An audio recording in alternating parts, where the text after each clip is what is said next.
Nuestro Señor nos ayuda en tiempos de necesidad. Quiero compartirle una palabra, una historia que viene en la palabra del Señor. Vamos a transitar en las líneas de la Escritura.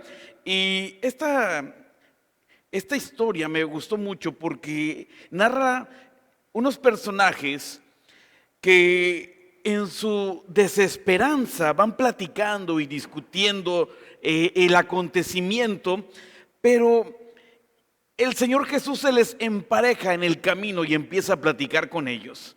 Es la historia de los discípulos o los seguidores que van del camino a Emaús. Dice el Evangelio de Lucas, capítulo 24, versículo 13 en adelante.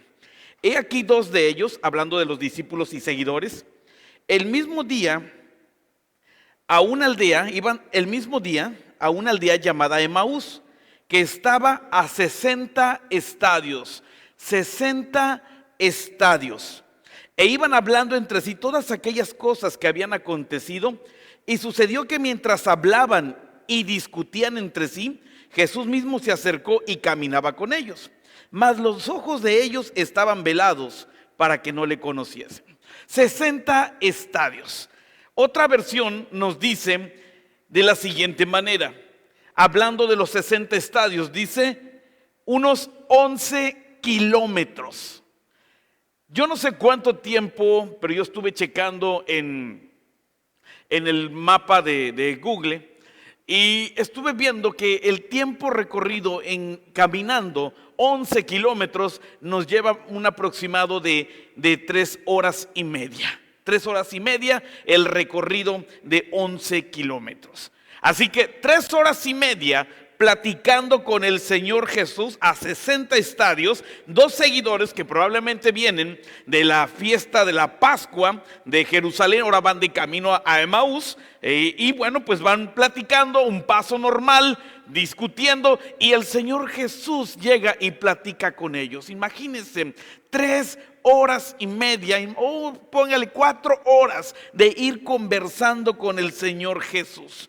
Pero nos narra esta historia que ellos no podían ver que era el Señor Jesús. ¿Cuántas veces no nos ha pasado que en el caminar de nuestra vida, en el transitar de nuestro diario vivir, vamos caminando y tal vez también exponiendo la palabra, pero muchas de las veces sentimos que el Señor no está con nosotros? Muchas de las veces estamos caminando y como esa historia de ese cuadro de las huellas en el mar, decimos, ¿dónde está el Señor?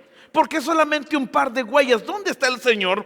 Y estamos igual que los discípulos del camino de Emaús. No nos damos cuenta que el Señor Jesús va con nosotros. Y el Señor Jesús, dice el versículo 17, que se les empareja y les dice, ¿qué pláticas son estas que tenéis entre vosotros mientras caminas? ¿Por qué estáis triste? Respondieron uno de ellos, el que se llamaba Cleofas. Y este personaje Cleofas, bueno, ya sería meternos a detalle con la historia de él, pero nos dice, ¿eres tú el único forastero en Jerusalén que no ha sabido las cosas que han acontecido en estos días? Entonces él les dijo, ¿qué cosas? Ellos le dijeron, de Jesús Nazareno, que fue varón profeta, poderoso en obra y en palabra delante de Dios. Miren nada más los adjetivos calificativos que le dan al Señor Jesús. Poderoso en obra, profeta, en palabra de Dios y obra, dice, y todo el pueblo le reconocía.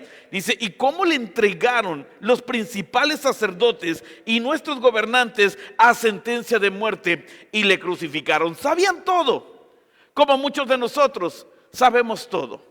El marco histórico del Señor Jesucristo, y ya estamos a unos cuantos meses de la Pascua, de la Semana Santa, y sabemos todo lo que aconteció en la cruz del Calvario, pero a veces no basta tener el conocimiento histórico, sino tener un encuentro con el Señor Jesús hace la diferencia. El tener un encuentro con Cristo hace la diferencia, y ellos tienen todo el conocimiento como tú y como yo, pero ellos van un poquito más allá, están platicando con el Señor Jesús. Y dice por aquí, en el versículo 21 en adelante, a mí me llama la atención esto, porque podemos ver que para aquel que no tiene esperanza, Dios es su esperanza. Para aquel que va caminando en la angustia, Dios dice: yo estoy contigo. Para aquel que ha perdido la esperanza, el Señor llega en el momento justo. Y dice por acá: pero nosotros esperábamos que Él era el que había de redimir a Israel. Había una esperanza como la tenemos nosotros y yo. ¿Acaso no estamos viviendo tiempos de dificultad?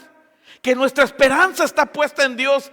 Y vemos más contagiados y vemos más números rojos de personas que van falleciendo, y decimos: teníamos la esperanza. Yo quiero decirle, no tenemos por qué perderla. El que ha perdido la esperanza es un candidato para caminar con el Señor Jesús. El que sigue abandonado espiritualmente es un candidato para que el Señor Jesús camine con él. El que se siente alejado de la gracia es candidato para que Cristo se le empareje y vaya caminando con él, como los hombres del camino de Emaús. Dice por aquí el versículo 22: aunque también nos han asombrado unas mujeres que de entre nosotros, las que antes del día fueron al sepulcro, y como no lo hallaron el cuerpo, vinieron diciendo que habían visto en visión a ángeles, quienes dijeron que él vive. Y fueron algunos de los nuestros al sepulcro y hallaron así como las mujeres habían dicho, pero a él no lo vieron.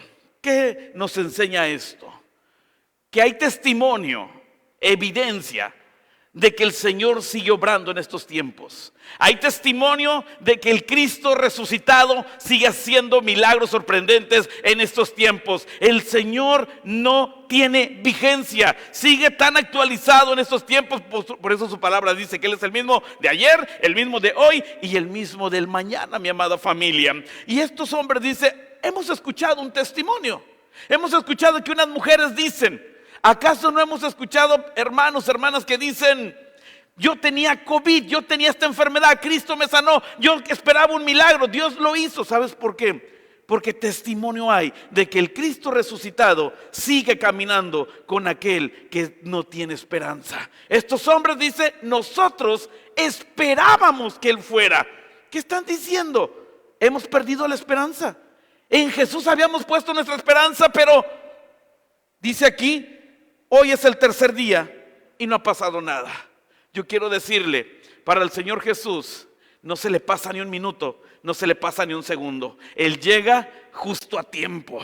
Y yo puedo ver en esto, mis amados hermanos, algo impresionante. Porque podemos conocer mucho de la Escritura, pero lo que me llama la atención es el versículo 25 en adelante, porque Él les da como un tipo insulto y ellos ni así reaccionan. Digo, es un personaje que lo acaban de conocer, se va sumando a su caminata de 3 horas y media, 4 horas de los 11 kilómetros o 60 estadios que van a recorrer, y le permiten que les diga insensatos. ¿Por qué no dijeron nada? Y dice aquí: entonces Él les dijo: oh insensatos y tardos de corazón. Oiga, para un judío esto es un insulto. Y Él dice: para creer todo lo que los profetas han dicho. ¿No era necesario que el Cristo padeciese estas cosas y que entrara en su gloria? Y comenzando desde Moisés les empezó a abrir las escrituras, empezó a decirles. Y cuando llegaron a la aldea donde iban, Él hizo como que iba más lejos, mas ellos le obligaron a quedarse. Qué precioso esto, mi amada familia, cuando en oración, cuando en adoración doblamos nuestras rodillas y hacemos lo mismo que Jacob: no te voy a dejar hasta que no me bendigas. Y dice aquí, diciendo: quédate con nosotros, porque se hace tarde y el día ya ha declinado. Entró pues a quedarse con ellos, y aconteció que estando sentados con ellos a la mesa, tomó el pan, lo bendijo, lo partió y les dio. Una santa cena personal tuvieron. Una santa cena donde ellos estaban compartiendo el pan con el Señor Jesús. Y dice: entonces fueron abiertos los ojos. Algo que nos enseña la Escritura es que cuando nos metemos a la presencia de Dios, cuando nos metemos a participar del pan que es la palabra de Dios, nuestros ojos tienen que ser quitado el velo. Ya no están velados, sino que ahora vamos a ver el pleno conocimiento de la enseñanza, pero también la gloria de Dios manifiesta en nuestras vidas. Dice: cuando fueron abiertos los ojos, le reconocieron, mas Él desapareció de su vista. Y decía uno al otro: ¿no arde a nuestro corazón en nosotros mientras nos hablaba en el camino y cuando nos abría las escrituras. Y cuando leemos la Biblia debe saltar en nuestro corazón esa fuente de vida eterna, porque no estamos leyendo un diario de telenovela, no estamos leyendo un diario informativo, ni tampoco un diario impreso donde estoy viendo malas noticias. La Biblia nos dice que son buenas noticias. Entonces nuestro corazón se debe de llenar de gozo como estos discípulos. ¿No ardía nuestro espíritu cuando nos abría las escrituras?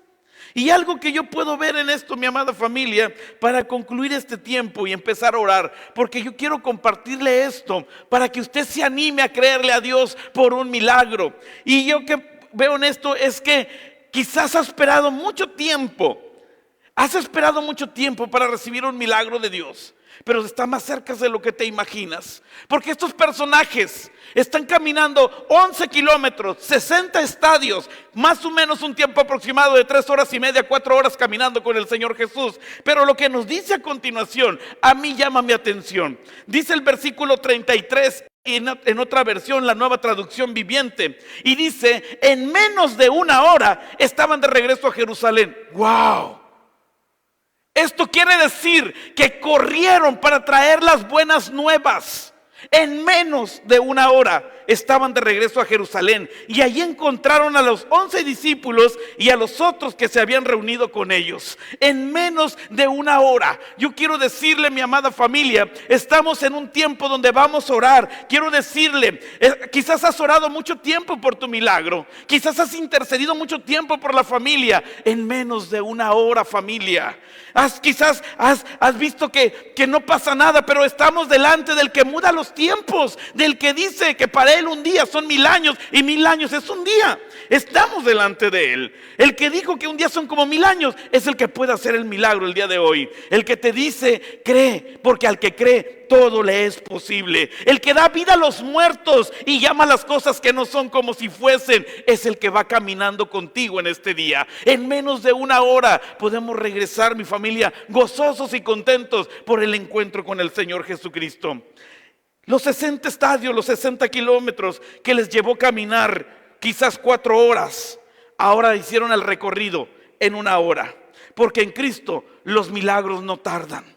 Porque en Cristo los tiempos son mudados. Porque en Cristo tu oración de años hoy se hace una realidad. Porque en Cristo, mi amada familia, lo que veías imposible, en Jesucristo lo ves ahora posible. Dice el versículo 34: ha resucitado el Señor verdaderamente y ha aparecido a Simón. Así que todo esto que estamos leyendo parte de lo que dice el versículo 35. Entonces ellos contaban las cosas que les había acontecido. Hablamos de testimonio. Entonces ellos empezaron a testificar lo que les había acontecido en el camino. Yo no sé cuánto tiempo llevas caminando en el Señor, pero es tiempo de testificar. Es tiempo de testificar. Y dice: y cómo le habían reconocido al partir el pan. ¿Cómo le habían reconocido al partir el pan? Estamos en tiempos tan difíciles que lo único que tenemos en nuestra vida es la palabra del Señor. Y debemos agarrarnos de la palabra del Señor, que es el pan diario para nosotros. Y a través del pan diario, la palabra, vamos a conocer quién es el Jesucristo de poder, cuál es el Dios todopoderoso, que hace las cosas imposibles para los hombres, las hace posibles. Todo está, mi familia, que empezaron a caminar. Y en ese caminar se encontraron con Jesucristo. Tuvieron una cena especial. La palabra fue abierta y, ¿sabes?, ellos empezaron a ver las maravillas del Señor. Yo te quiero invitar en esta noche. Quizás has orado mucho, pero yo quiero decirte, en menos de una hora, como dice la Escritura, y de acuerdo a nuestra fe, que el milagro que esperamos se ha hecho. Que el milagro que esperas se ha hecho. Yo te invito que empieces a teclear tu petición. Y los hermanos están listos para orar, para interceder, para buscar el rostro del Señor. Quizás has batallado mucho con una enfermedad. Yo creo que hoy Dios puede glorificarse. Dios puede hacer un milagro sorprendente el día de hoy. Vamos a orar para dar lugar a la oración. Amado Señor Jesús, te damos gracias en esta hora, porque nos haces partícipes de tu palabra, de partir el pan. Y que a través, Señor, de participar de la palabra, del pan, como lo hizo David cuando entró en el templo, desesperadamente pidiendo el pan sagrado, llenándose de Cristo, pudo discernir los tiempos, mi Dios, y la autoridad llegó a su vida diciendo: no tienes espada a la mano, sí está detrás del efod. Que hoy, Señor, podamos ir a tu presencia, podamos buscar tu rostro, entender, Señor, que estamos en tiempos de dificultad y que lo único que tenemos es tu palabra y tu presencia. Y que podamos abrazarnos de las promesas y que lo que hemos orado por mucho tiempo, que en estos tiempos de dificultad se haga una realidad. En tu nombre damos gracias, Señor, y ponemos este tiempo en tus manos. En el nombre de Jesucristo. Amén.